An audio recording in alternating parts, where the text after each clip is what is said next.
Finally मी 4 महिन्यानंतर विचार करून हा जस्ट फर्स्ट व्लॉग आणि फर्स्ट व्हिडिओ टाकते.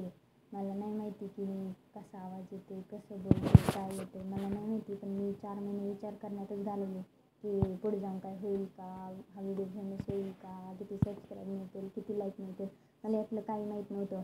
पण मला वाटायचं की आपल्या शेतीबद्दल माहिती किंवा आपल्या शेतीतलं काम रोज वर्क करतो त्यातनं फक्त काहीतरी एक माणसांना किंवा लोकांना सांगण्याचा प्रयत्न करावा की शेतीसारखं वर्क कुठेच नाही आहे आणि शेतीसारखं प्रेमसुद्धा कुठेच नाही आहे. शेती हे आपली परंपरा, संस्कृती आणि बिझनेस आहे. जर याला जपलं तरच पुढं काहीतरी होईल असे माझ्या पप्पांचे विचार आहेत आणि माझेसुद्धा डोक्यात तेच विचार घातले. त्यामुळे मला पहिल्यापासूनच शेतीतलं काम करायला आवडतं. असं नाही की मी अभ्यासात हुशार नाही म्हणून मला शेतीतलं काम करायला आवडतं. आवडतं तसं मला सगळे काम आवडते. जास्तीत जास्त भांडायला पण आवडतं आणि घरी भांडणं करते म्हणून मला शेतीत हाकलतात. कारण घरी मी रोज भांडणं करते, रोज घरी कोणतरी भांडायला येणार, त्यापेक्षा तू शेतात जाऊन काम कर असं माझ्या पप्पांचं म्हणणं आहे. आणि त्याच्यामुळे मग मी रोज सकाळी उठून औषध मारायला येते. कारण आता कॉलेज पण नाही भरलेलं आणि सुट्टी असल्यामुळे मी रोज रानात येऊन असे काहीतरी छोटे छोटे व्हिडिओ करायचे आणि मग ते अपलोड करायचे. आणि हे फर्स्ट टाईम करते. आज 4 महिने विचार करण्यातच घालवले म्हणून फर्स्ट टाईम प्रयत्न करून म्हणलं आज करूनच टाकते एकदाच. काय होईल ते होईल आणि एक अनुभव तरी मिळेल. आणि हा माझा छोटासा प्रयत्न होता. काही नाही झालं तरी कोणत्या ना कोणत्या गोष्टीमागं, कोणत्या ना कोणत्या वाईट कामामागं एखादा अनुभव आपल्याला सुचतोच आणि तो अनुभव मिळवण्यासाठी म्हणून मी हे केलं.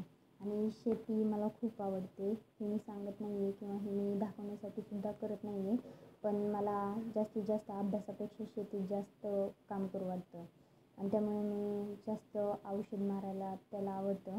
मी अभ्यासात कधीच हुशार नव्हते कारण मी अभ्यास कधी केलाच नव्हता आणि अभ्यास करायला मला आवडत पण नाही. म्हणून मग आता सुट्टी म्हणल्यावर सगळे कामं पप्पा माझ्याकडूनच करून घेत होते.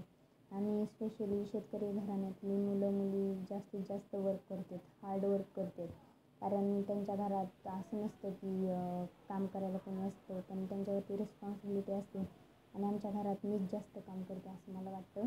आणि पण घरच्यांना नाही वाटत मी जास्त काम करते कारण त्यांना फक्त वाटतं मी फक्त भांडणं करते. आणि हे सगळ्यांनाच वाटतं आमच्या घरात किंवा आजूबाजूला सगळ्यांनाच. आणि माझी बहीणसुद्धा खूप भांडणं करते माझ्याबरोबर.